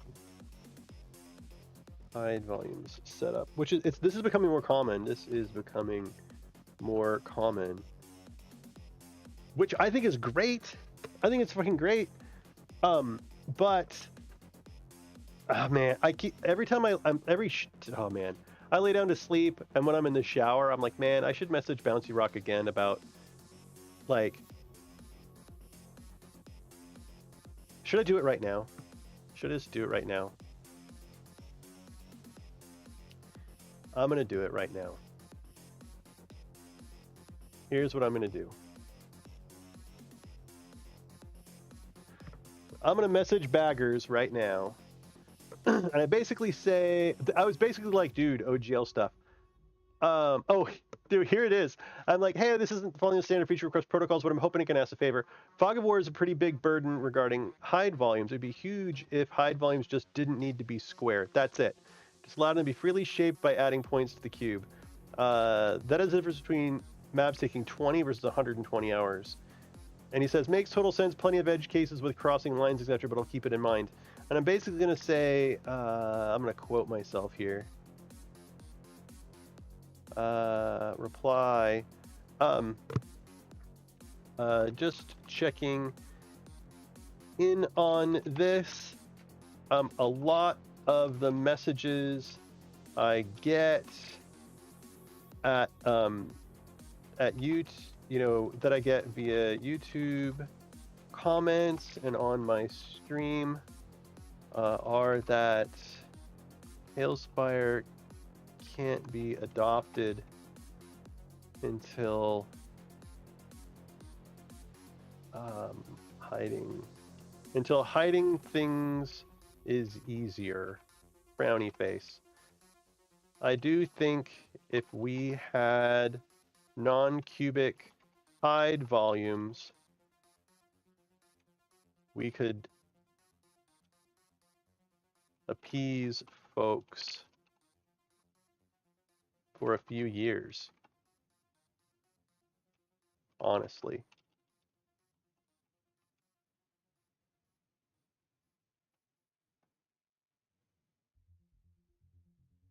I really think that would be good enough. If we had non-cubic hide volumes, the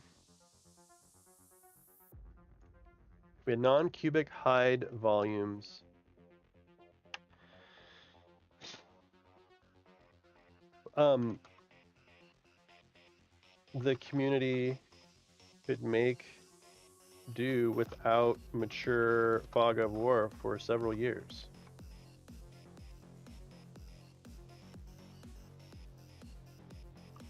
There you go. There's me sending a message to Baggers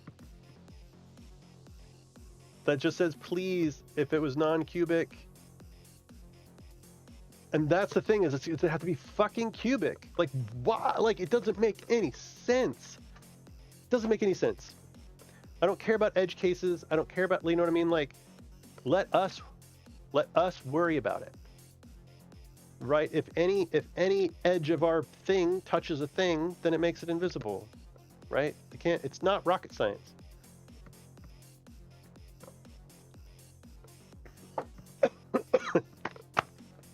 Excuse me. Excuse me. Okay, so yeah, on Tales Tavern, actually, I found one the other day. There was the tomb of the dark black, the tomb of black sand. So tomb of black sand. This guy made a dungeon, and it uses hide volumes.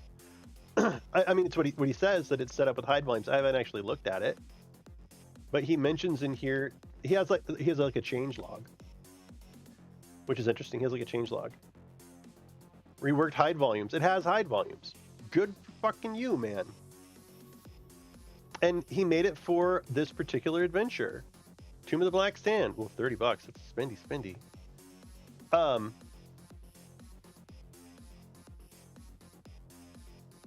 Old school RPG. How? The Tomb is a Lich's Lair CR21. The level 4 party goes up against him expecting balanced combat as sport. Really? $30? Oh, it's for the physical book. What is this site? Swordfish Islands? The fuck is this? What is this? The Dark of Hot Spring. Okay. What is this? What am I looking at? World Builder's Notebook Red? Who are you? Zines? No, I want to know. I want like an about you. Who the fuck are you? High Octane. What is this? Contact us. Zines, digital treasure books, categories. Apparently they're in San Antonio, Texas. That's cool, but who are you? Digital? I want info. Like, hi, we are whoever. We've loved video games for a million trillion years. Did they publish this? A field guide to Hot Springs Island. The dark. Okay, so they have a campaign setting. The Dark of Hot Spring Islands. West Alastor 1716. What the fuck is this? Swordfish Islands LLC has teamed up with Spatterlight Press and Jack Vance Estate to bring you an illustrated fine press version of West Alastor 1716. The first time I read Wist, I did so in a single sitting. Okay, so it's a book. This is just a book. But what are you? High fantasy sandbox adventure setting that can be used with any tabletop role-playing game. Here's a 20-page sample. 192-page book. System neutral, which is, I mean, that's a good idea. Oh, there's a YouTube video about it. Elves, Drugs, and Decadence. If you'd like to hear it, okay. There's a review of it.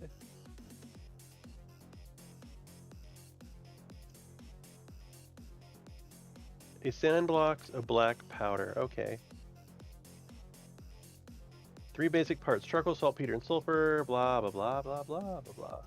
Hexes, tables. Who are you? I want to see like by so and so. It's like I'm on like. Oh, we don't get to see the cover. I guess we start on page 4. Maybe 2 has legal shit. This is neat. Some line art. Shattered Aquifer. Okay, we got some maps. 3d6 what's happening roll, and their like a motivation table. 1-line hex key. Oh, we got a hex maps with hex location somewhere. Oh, is this it? This reminds me of fucking Traveler, yo. HSO2, HSO3. Hell yeah, I fucking dig it. I love it. HSO3. Right here, the claw marks. 3 jagged cave entrances lead to collapsed lava tubes. Yeah, dude, hex crawl. This is cool.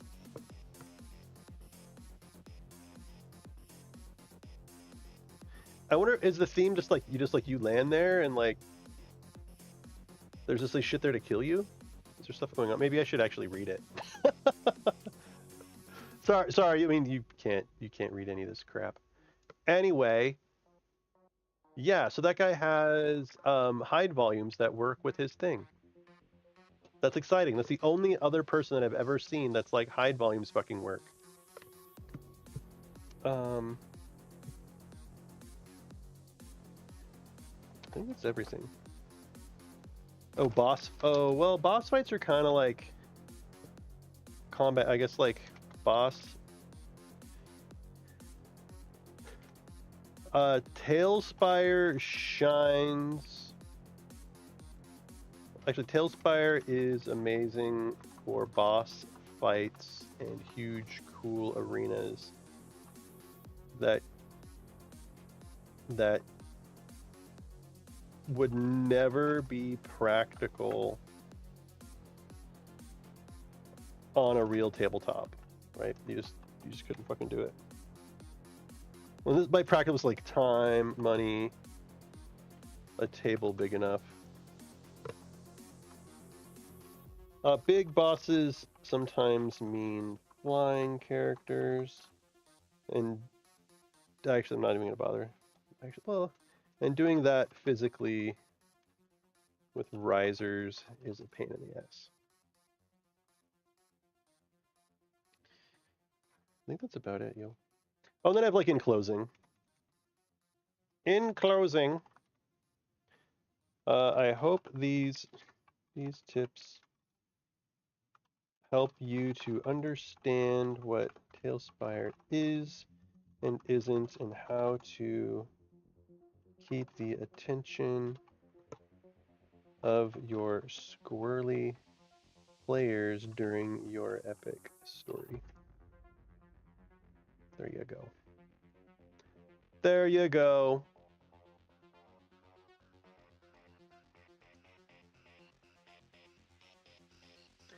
And we'll see. I don't know. I don't know how much time I want to spend like setting up examples and shit. But okay, so I think this is kind of a solid start for a script for the video.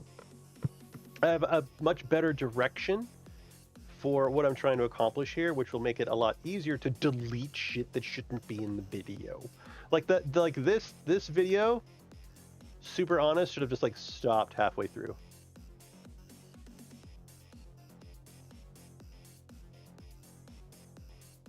Like, know the best words for each scene type, and then all of this is just like, this is Talespire. This is like how to map out your scenes and how to go get boards, either randomly generating. Hang on. This is about, actually, it's this exactly: content, scene mapping, and getting boards. And so the next video will be okay, hang on. If this is my title, which is a fucking terrible title. I'm gonna have to use an AI for this title. Ah.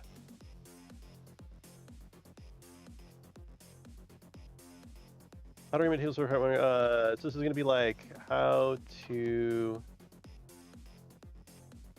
Actually, it would be like tips for. Actually, is it just tips for GMing and Talespire when all players using? No. It's going to be like tips for running RP, hybrid, and combat themes in Talespire.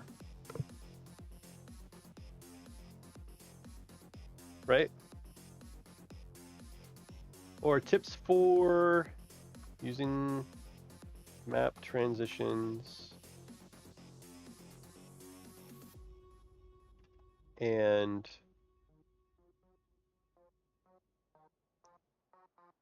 directing, roleplay, hybrid, and combat scenes in Talespire.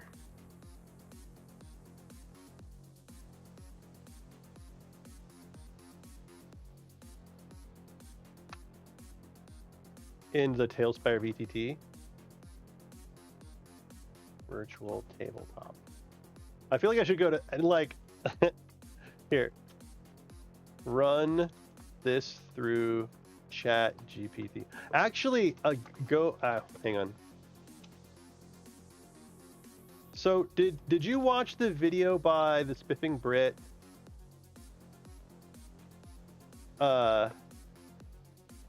Run the title, description, etc. through an AI. Where's the video from the Spiffing Brit? Spiffing Brit made with an AI. God, this video is so fucking funny. AI has generated. Whoa, it's loud. This video is so good. It's so good. I mean, he goes through with an AI and he uses the AI to make the title. He uses the AI to make the description. He uses the AI to write the script. He uses an AI to make the thumbnail. He uses an AI to do the voiceover, which actually it kind of creeps him out. He actually had to stop himself because once the AI learns to speak in your voice, that's it. It knows how now. And so he didn't want anybody else making crazy content using his voice, because he really does feel that his voice is his only, like, that's his brand. His voice is his brand, you know, like how funny he is and stuff. So anyway, this video is just super fucking cool.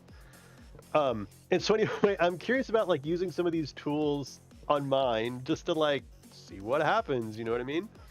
Some of them you have to pay for, and of course I'm like not going to do that, but he basically says if you're a YouTube content creator and you're not doing this, like you're fucking yourself. You know what I mean? Like it's like, you know, if you're a bricklayer and you're not using mortar, like it's just, you know, you're silly. But yeah, I think that would be fucking hilarious to do that with this video. All right. So I think I've got my outline. I wish my printer worked so I could print this and actually like do stuff with it. Because I like this. It's weird. I love writing notes about stuff as far as like the script and like designs for my my Doomgen and stuff in my notebook. But I don't for anything else. Like literally. I literally don't for anything else. And my phone, I can't use my phone to type and do this kind of thing. I don't know where I was going with that. I really don't. Okay, it is now 11:08 and we are, oh, my family's going to church tomorrow. We're going to church tomorrow. Am I going to church where we talk about God? No, because that's not my jam.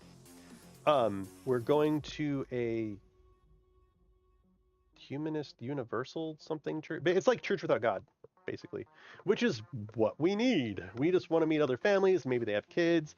They're just like people trying to be good people. We need a community. We need a community, and we inherently kind of don't have one. We don't have a ton of family here, and so we're gonna go try this thing out. My kids are pretty super fucking outgoing and stuff too, so odds are they will have a good time as well. Haim is warning me to watch out for them being a cult, because all of his past experience is like, oh, you mean you're gonna go hang out with a cult? It's like, wait, what? So my guard will definitely be up.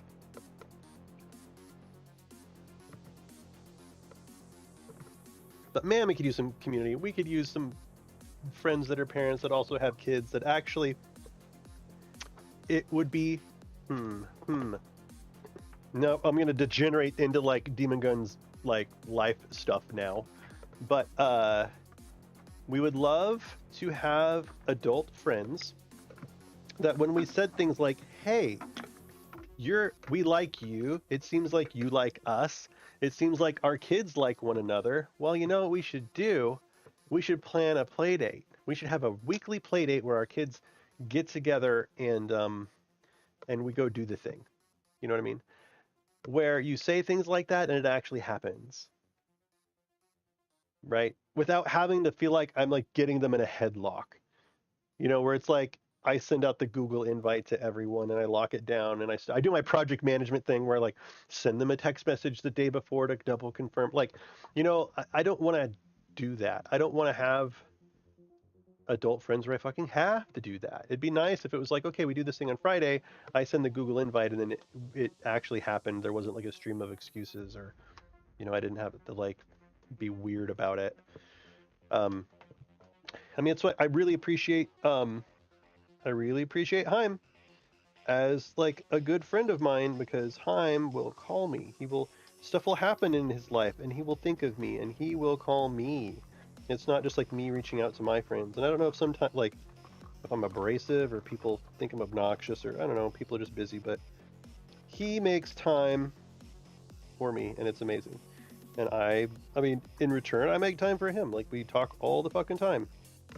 Well, we also have like a bunch of projects and stuff together. But I would love if we had like a family friend that was like that. Their family that had like kids our age, or that's like the one level up family equivalent of that. So maybe we'll find it. You will hear more. You'll hear next week at a minimum of whether or not I'm in a cult now. So, I don't know. Anyway, thanks very much for joining me tonight, and for sticking around for my my last little bit of personal monologue. Because again, you are all my captive, quasi-captive audience and stuff. Okay, well, thank you very much for watching. Again, I'm Demon Gun. If you want to see me make progress on this, feel free to tune back in. I'll officially be streaming next Saturday. I will be on the Blue Box RPG stream doing that special Supertastic thing on Friday. And this video, I'm hoping to be able to publish it next week. So you probably won't see another stream where I'm like working on this, but I'll definitely be like editing the script. I might just try to sit down and start recording it and see what happens, where my script goes from there. I wish that I could edit this shit on my phone, but it's just like, no fucking way am I gonna do a bunch of Word document editing from my phone. And I don't have a laptop I can do it from either. That would be ideal. So if I had like a little piece of crap Chromebook where I could just like sit in bed and tweak the script, that would be ideal. I need to increase the priority on getting myself like a little Chromebook that I can mud from, and I can do some word editing and stuff. Actually, when I had my old one, I would do website stuff too. Maybe I should look back into that. Anyway, take care, everybody.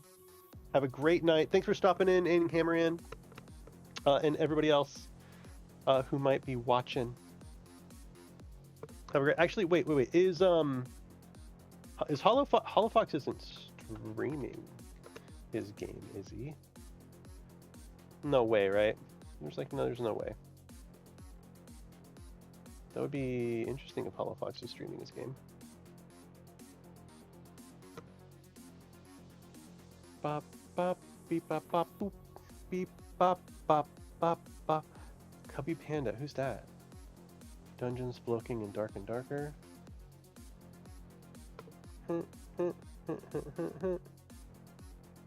Justin Wong is streaming. Captain Robert, Hero Zone.